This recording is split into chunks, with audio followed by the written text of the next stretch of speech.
Voici Sabria Delporte. Aujourd'hui, elle n'est pas vraiment heureuse. Elle ne se sent pas libre dans son emploi. Non seulement elle est exploitée par son employeur et les actionnaires de son entreprise, mais en plus, elle n'a pas de prise sur le contenu même de son travail. Mais perdre son emploi, donc ses revenus, lui fait peur. Elle a peur aussi pour sa retraite. Il est possible de libérer le salarié de son exploitation et par la même occasion de lui donner la maîtrise de son avenir en le libérant des employeurs, des actionnaires et des prêteurs.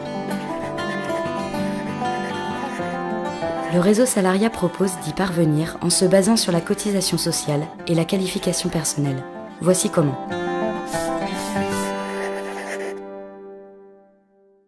Dans l'entourage de Sabria Delporte, tout le monde n'est pas salarié d'une entreprise privée.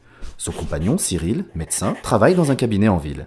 Leurs parents sont retraités et dans leur entourage, les jumeaux sont fonctionnaires, la seconde fille Raphaël est au chômage et sa sœur Elisa, pâtissière. Et tous élèvent leurs enfants.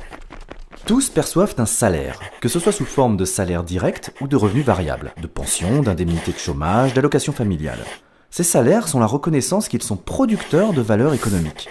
Cette valeur économique, issue du travail de l'ensemble des salariés et indépendants d'un pays, c'est ce qu'on appelle le produit intérieur brut, le PIB. Mais comment et par qui toute cette valeur créée est-elle répartie une fois transformée en monnaie ? Une partie du PIB est d'abord rendue à ceux qui ont produit la valeur. C'est le revenu des indépendants, comme celui d'Elisa et le salaire de Sabria. Le reste va au profit. Entre le salaire des employés du privé et le profit se trouve la cotisation sociale. C'est le salaire de Cyril, médecin en ville, des parents retraités, de Raphaël au chômage et de tous ceux qui élèvent leurs enfants avec l'aide des allocations familiales. C'est la première répartition. La cotisation sociale, transférée par les entreprises, est versée par les caisses de sécurité sociale aux soignants, retraités, chômeurs et parents. Presque la moitié du salaire est aujourd'hui socialisé sous forme de cotisation. Quant au profit, c'est ce qui reste enfin. C'est la part de la valeur créée par les travailleurs qui est accaparée par les propriétaires lucratifs. Il peut être conservé dans les comptes des entreprises ou bien distribué. Dans tous les cas, rien ne dit qu'il sera investi, l'entreprise comme les actionnaires pouvant l'utiliser pour spéculer sur les marchés financiers. Mais qui décide de cette répartition entre salaire, cotisation et profit ? C'est un rapport de force entre le capital et le travail qui détermine les salaires, et donc le profit. Ainsi, le salaire, à travers les conventions collectives et les taux de cotisation sociale, à travers la réglementation, sont le fruit de la négociation et des pressions entre les syndicats et le patronat. Les salaires et le profit sont donc le résultat de décisions politiques. Il en va de même pour l'impôt. C'est à la suite de la première répartition, entre profit et salaire, qu'est assis l'impôt. C'est la deuxième répartition. 1/3 de l'impôt va au salaire des fonctionnaires et le reste aux divers financements publics. À la différence de la cotisation sociale, l'impôt a donc besoin aussi du profit pour exister. Ces 30 dernières années, la part du PIB allant au profit a progressivement augmenté au détriment du salaire. Si toutes les entreprises ne font pas autant de profit, la part totale de la valeur allant au profit représente aujourd'hui en France 40% du PIB. Cela se fait au nom du droit de propriété lucrative, c'est-à-dire du droit de ponctionner une partie de la valeur produite par le travail par quelques-uns qui décident seuls de la production, de l'investissement et des dividendes qu'ils se versent. Pourtant, nous, les producteurs, nous sommes exclusivement à l'origine de la création de valeur économique. Ce ne sont pas les employeurs, les actionnaires et les prêteurs qui nous donnent la chance de travailler pour eux, mais ce sont nous qui leur donnons la chance de profiter de notre travail et de la valeur que nous créons, en acceptant de les laisser ponctionner cette valeur et opérer les choix décisifs la concernant.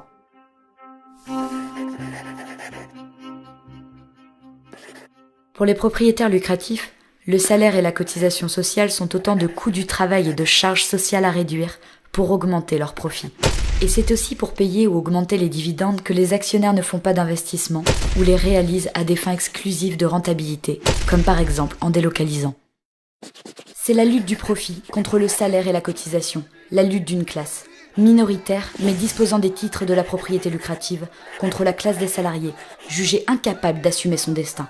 Ce sont pourtant bien ces mêmes salariés qui ont prouvé dès 1945, à travers les cotisations finançant la sécurité sociale, leur capacité à gérer 30% du PIB, sans recours au crédit. Ainsi, une partie de la valeur échappe au profit. C'est la cotisation sociale. Elle est le résultat d'un siècle de lutte syndicale et de progrès sociaux.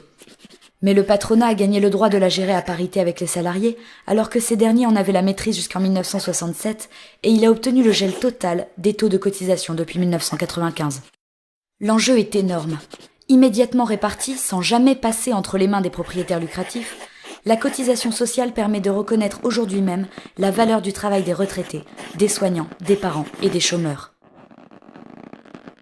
Produite par le travail, comme toute la valeur, la cotisation n'est une charge que pour le profit. Contrairement à l'impôt, qui a besoin du profit et donc du capital pour être ponctionné, la cotisation sociale, elle, le marginalise. Elle est la preuve que nous pouvons travailler en nous passant d'employeurs et de propriétaires lucratifs. Il faut pour cela créer une caisse de cotisation sur le modèle de celle déjà existante pour la santé, le chômage et la retraite, qui versera les salaires de tous les salariés.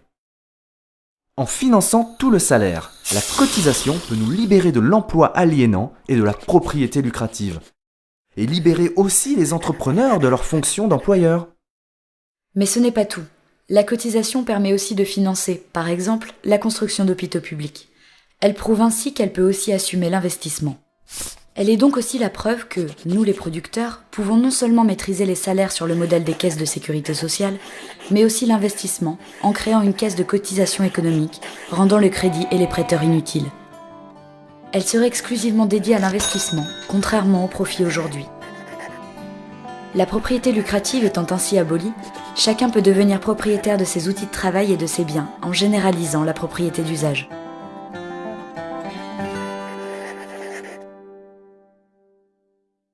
Sabria Delporte se sent aliénée, incapable de maîtriser ce qu'elle produit et comment elle le produit.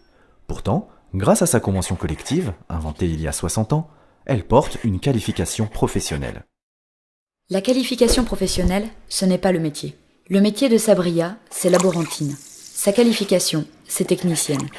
Son collègue qui assure la maintenance d'une machine numérique est lui aussi technicien. Ils reçoivent le même salaire, car ils sont tous les deux techniciens, même si leurs métiers ne sont pas les mêmes. La qualification, c'est la reconnaissance de la capacité à créer de la valeur économique, quelle que soit cette valeur. La qualification évite d'être payée à la production ou à la compétence, comme par exemple la fille de Sabria qui est payée au poids des fruits qu'elle a cueillis cet été, ou comme la prime de performance de Sabria. Comment est définie la qualification ? Comme pour les cotisations, par une négociation entre syndicats et patronat, mais cette fois pour aboutir à la convention collective. À chaque niveau de qualification correspond un salaire.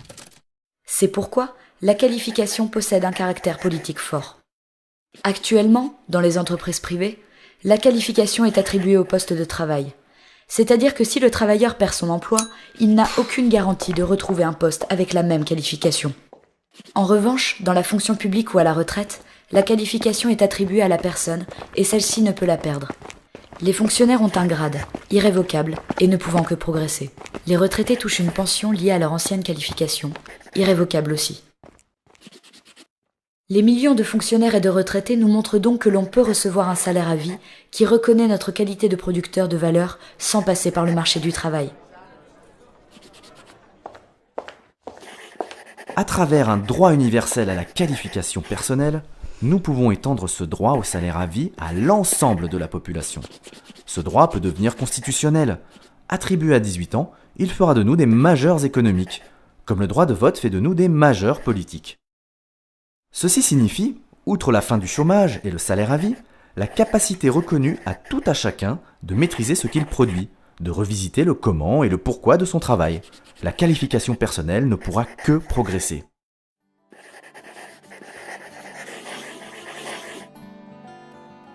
En nous battant pour l'extension des institutions révolutionnaires, que sont la cotisation sociale et le salaire à la qualification personnelle, nous pouvons nous passer des employeurs, des actionnaires et des prêteurs. La cotisation nous permet de nous rendre la maîtrise de la valeur économique que nous créons. Le droit à la qualification personnelle nous libère de l'emploi, en nous attribuant un salaire à vie. Le statut de producteur devient politique. L'ensemble des producteurs devient décideur de ce qui est produit et de comment il est produit, ainsi que de la répartition de la valeur économique créée par cette production. La famille Delporte est enfin sereine. Maintenant que tout le monde est libéré de l'emploi, les salaires sont versés par une caisse des salaires alimentée par les cotisations. Grâce à la reconnaissance du statut politique du producteur de chacun, tout le monde participe au choix d'investissement, du travail et de la répartition des cotisations. La famille n'a plus peur. Ils savent tous que leurs salaires seront versés toute la vie en se basant sur leurs qualifications personnelles.